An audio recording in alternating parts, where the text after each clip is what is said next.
Everyone, welcome back to YouTube channel. Welcome back to Jyothi Palegar mini vlogs. ಇವತ್ತು ನಂಗೆ leave ಇರೋ ಕಾರಣ ನಾನು ಇವತ್ತೇನಾದರೂ ಒಂದು ರೆಸಿಪಿ ಮಾಡಿ ವ್ಲಾಗ್ ಮಾಡೋಣ ಅಂತ ಅಂದ್ಕೊಂಡಿದ್ದೀನಿ.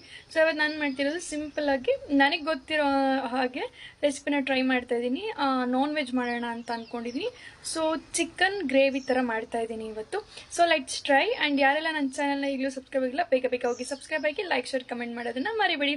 And let start. ಹೇಗೆ ಮಾಡೋದು, ಏನೇನೆಲ್ಲ ಇಂಗ್ರೀಡಿಯೆಂಟ್ಸ್ ಬೇಕಂತ ನಾನು ನಿಮಗೆ ಇವಾಗ ತಿಳಿಸ್ಕೊಡ್ತೀನಿ.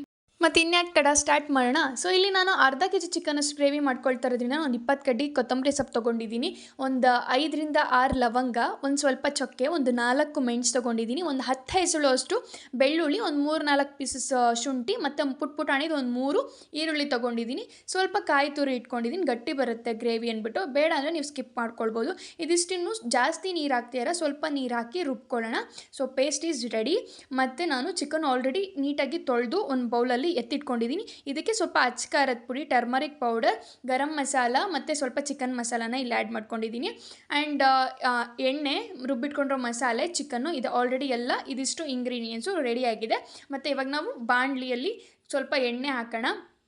ಎಣ್ಣೆ ಕಾಯೋವರೆಗೂ ಸ್ವಲ್ಪ ಹೊತ್ತು ಬಿಡೋಣ. ಸೊ ಅದಾದ್ರ ಮೇಲೆ ಇವಾಗ ನಾವು ಚಿಕನ್ನ ಅದರೊಳಗಡೆ ನಾವು ತೊಳೆದಿಟ್ಕೊಂಡಿರ್ತೀವಲ್ಲ ಚಿಕನ್ನು, ಅದನ್ನು ಅದರೊಳಗಡೆ ಹಾಕ್ಕೊಳ್ಳೋಣ.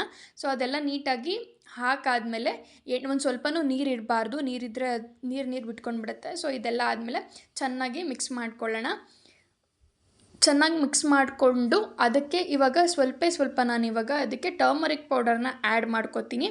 ನಾನೇ ವಿಡಿಯೋ ಮಾಡ್ತಿರೋದ್ರ ಕಾರಣ ಒಂದು ಕೈಲಿ ಇಟ್ಕೊಂಡು ಒಂದು ಕೈಲಿ ಮಾಡ್ತಿರೋ ಕಾರಣ ಬೇಗ ಹಾಕೋಕ್ಕಾಗ್ತಿಲ್ಲ. ಸೊ ಇವಾಗ ಟರ್ಮರಿಕ್ ಪೌಡರ್ ಹಾಕ್ಕೊಂಡು ಚೆನ್ನಾಗಿ ಇದನ್ನು ಮಿಕ್ಸ್ ಮಾಡ್ಕೊಳ್ಳೋಣ. ಟರ್ಮರಿಕ್ ಪೌಡರ್ ಯಾಕೆ ಹಾಕ್ತಾರೆ ಅಂತಂದರೆ ಅದು ಚಿಕನ್ ಸ್ಮೆಲ್ ಏನಿರುತ್ತಲ್ಲ ಅದು ಬರಬಾರ್ದು ಅನ್ನೋ ಒಂದು ಕಾರಣಕ್ಕೆ, ಜಾಸ್ತಿ ಒಂಥರ ಸ್ಮೆಲ್ ಬರಬಾರ್ದು ಅನ್ನೋ ಕಾರಣಕ್ಕೆ ಟರ್ಮರಿಕ್ ಪೌಡರ್ ಹಾಕ್ತಾರೆ. ಸೊ ಇದನ್ನು ಇವಾಗ ಬೇಯಕ್ಕೆ ಬಿಟ್ಬಿಡೋಣ. ಇದು ಈ ಥರ ನೀರು ಬಿಟ್ಕೊಂಡಿರುತ್ತೆ. ಸೊ ಇದು ನೀರೆಲ್ಲ ಹೋಗಬೇಕು ಫುಲ್ಲು. ಅದು ಚಿಕನ್ನಲ್ಲಿ ಏನು ಆಯಿಲ್ ಇರುತ್ತಲ್ಲ, ಕೊಬ್ಬು, ಸೊ ಅದು ಬರಬೇಕು. ಅಲ್ಲಿವರೆಗೂ ಚೆನ್ನಾಗಿ ಇದು ಮಾಡಿಕೊಂಡು ಇವಾಗ ಆಯಿಲ್ ಬಿಟ್ಟಿದೆ. ಸೊ ಅದಕ್ಕೆ ಇವಾಗ ನಾನು ಗರಂ ಮಸಾಲ ಮತ್ತು ಚಿಕನ್ ಪೌಡರ್ನ ಹಾಕ್ಕೊಂಡು ಚೆನ್ನಾಗಿ ಮಿಕ್ಸ್ ಮಾಡ್ಕೊಳ್ತಾ ಇದ್ದೀನಿ. ಅದಷ್ಟು ನಾವು ಸ್ವಲ್ಪ ಮಿಕ್ಸ್ ಮಾಡ್ಕೊಂಡಿದ್ದ ತಕ್ಷಣ ನಾವೇನು ರುಬ್ಬಿಟ್ಕೊಂಡಿರ್ತೀವಲ್ಲ ಮಸಾಲೆ, ಅದನ್ನು ಅದರೊಳಗಡೆ ಆ್ಯಡ್ ಮಾಡ್ಕೊಳ್ತಾ ಇದ್ದೀನಿ. ಸೊ ಇವು ಜಾಸ್ತಿ ನೀರು ಇದಕ್ಕೆ ಯೂಸ್ ಮಾಡಬಾರ್ದು, ಸಾಂಬಾರು ಥರ ಆಗಿಬಿಡುತ್ತೆ. ಸೊ ಗ್ರೇವಿ ಥರ ಅಲ್ವಾ, ನೀಟಾಗಿ ಎಲ್ಲ ಮಿಕ್ಸ್ ಮಾಡ್ಕೊಳ್ಳೋಣ. ಇದನ್ನು ನೀಟಾಗಿ ಮಿಕ್ಸ್ ಮಾಡಿಕೊಂಡು ಚೆನ್ನಾಗಿ ಇವಾಗ ಬೇಯೋಕ್ಕೆ ಬಿಟ್ಬಿಡೋಣ. ಅದು ಚೆನ್ನಾಗಿ ಬೇಯಬೇಕು. ಮಸಾಲೆ ಸ್ಮೆಲ್ ಏನಿದೆ ಅಲ್ಲ ಅದು ಫುಲ್ಲು ಹೋಗ್ಬಿಟ್ಟು ಚಿಕನ್ ಸ್ಮೆಲ್ಲೆಲ್ಲ, ಮಸಾಲೆ ಸ್ಮೆಲ್ಲೆಲ್ಲ ಹೋಗ್ಬಿಟ್ಟು ಬೇರೆ ಥರ ಡಿಫ್ರೆಂಟಾಗಿ ಸ್ಮೆಲ್ ಬರಬೇಕು. ಸೊ ಹಾಗಾಗಿ ಅದನ್ನು ಹಾಕಿ ಚೆನ್ನಾಗಿ ಮಿಕ್ಸ್ ಮಾಡಿ ಈ ಥರ ಕುದಿಯೋಗಿ ಬಿಟ್ಬಿಡಬೇಕು. ಅದಾದ್ರ ಮೇಲೆ ಒಂದು 5 or 10 ಮಿನಿಟ್ಸು ಚೆನ್ನಾಗಿ ಬಾಯ್ಲ್ಡ್ ಮಾಡಬೇಕು ಚಿಕನ್ನ. ಸೊ ಅಲ್ಲಿವರೆಗೂ ಅಚ್ಚ ಖಾರದ ಪುಡಿ, ನಾನಿಲ್ಲಿ ಅಚ್ಚ ಖಾರದ ಪುಡಿ ಯೂಸ್ ಮಾಡ್ತಾಯಿದ್ದೀನಿ.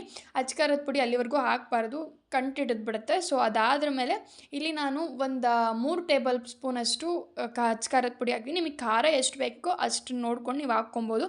ಸೊ ಅದು ಹಾಕಿದ್ಮೇಲೆ ಚೆನ್ನಾಗಿ ಇದನ್ನು ಮಿಕ್ಸ್ ಮಾಡ್ಕೊಳ್ಬೇಕು. ತಳ ಹಿಡದೆ ಇರೋ ಥರ ನೀಟಾಗಿ ಮಿಕ್ಸ್ ಮಾಡ್ಕೊಬೇಕು. ಇದನ್ನು ಮೀಡಿಯಮ್ ಫ್ಲೋವಲ್ಲಿ ಇಕ್ಕೊಂಬಿಟ್ಟು ಮಿಕ್ಸ್ ಮಾಡ್ಕೊಳ್ಬೇಕು. ಸೊ ಇದನ್ನು ಮಿಕ್ಸ್ ಮಾಡಿಕೊಂಡು ನಾವು ಮತ್ತೆ ಬೇಯಕ್ಕೆ ಬಿಡಬೇಕು. ಸೊ ಇದನ್ನು ಚೆನ್ನಾಗಿ ಬೇಯಿಸ್ತಾ ಅದಕ್ಕೆ ಸ್ವಲ್ಪ ನಾನಿವಾಗ ಒಂದು ಹಾಫ್ ಆರ್ ಒಂದು ಮುಕ್ಕಾಲು ಗ್ಲಾಸಷ್ಟು, ಚಿಕ್ಕ ಗ್ಲಾಸಲ್ಲಿ ಮುಕ್ಕಾಲು ಗ್ಲಾಸಷ್ಟು ನೀರು ಹಾಕ್ಕೊಳ್ಬೇಕು. ಸೊ ಇದು ಈ ಥರ ಬೇಯಕ್ಕದಾದಮೇಲೆ ಬರೀ ಮಸಾಲೆಗಷ್ಟೇ, ಜಾಸ್ತಿ ನೀರು ಯೂಸ್ ಮಾಡಬಾರ್ದು. ಅದು ಗ್ರೇವಿ ಥರ ಆಗಲ್ಲ, ಜಸ್ಟ್ ಸಾಂಬಾರು ಥರ ಆಗಿಬಿಡುತ್ತೆ. ಸೊ ಇದನ್ನು ಹೀಗೆ ಇದು ಮಾಡಿಬಿಟ್ಟು ಇದಕ್ಕಿವಾಗ ಚೆನ್ನಾಗೆಲ್ಲ ಮಿಕ್ಸ್ ಮಾಡ್ಕೊಂಡು ಇದಕ್ಕೆ ನಾನಿವಾಗ ರುಚಿಗೆ ತಕ್ಕಷ್ಟು ಉಪ್ಪು ಹಾಕ್ತಾಯಿದ್ದೀನಿ. ಉಪ್ಪು ಹಾಕ್ಬಿಟ್ಟು ಇದನ್ನು ಕ್ಲೋಸ್ ಮಾಡಿ ಇಡ್ತಾಯಿದ್ದೀನಿ ಬೇಯೋಕ್ಕೆ. ಒಂದು 20-25 ಮಿನಿಟ್ಸು ಚೆನ್ನಾಗಿ ಬಾಯ್ಲ್ಡ್ ಆಗುತ್ತೆ. ಈ ಥರ ಎಲ್ಲ ಫುಲ್ಲು ನೀರೆಲ್ಲ ಬಿಟ್ಕೊಂಡು ಈ ಥರ ಆಯಿಲ್ ಥರ ಬರುತ್ತೆ. ಸೊ ಅಲ್ಲಿವರೆಗೂ ನೀಟಾಗಿ ಬಾಯ್ಲ್ಡ್ ಮಾಡ್ಕೊಳ್ಬೇಕು ಚಿಕನ್ನ. ತಿರುಗಿಸ್ತಾ ಇರಬೇಕು ಅವಾಗವಾಗ ಓಪನ್ ಮಾಡಿ, ಯಾಕಂದರೆ ತಳ ಹಿಡಿದು ಬಿಡತ್ತೆ. ಸೊ ನೀಟಾಗೆಲ್ಲ ತಿರ್ಗಿಸ್ಕೊಂಡ್ರೆ ಬಿಸಿಯಾದ ಚಿಕನ್ ಗ್ರೇವಿ ರೆಡಿ. ಇದು ನನಗೆ ಹೆಂಗೆ ಗೊತ್ತು, ಇದನ್ನು ಚಪಾತಿ ಜೊತೆ ನಾವು ತಿನ್ಬೋದು. ನನಗೆ ಹೆಂಗೆ ಗೊತ್ತು ನಾನು ಅದನ್ನು ನನಗೆ ಗೊತ್ತಿರೋ ಥರ ಮಾಡಿದ್ದೀನಿ. ಸಿಗೋಣ ನೆಕ್ಸ್ಟ್ ವೀಡಿಯೋದಲ್ಲಿ. ಬಾಯ್.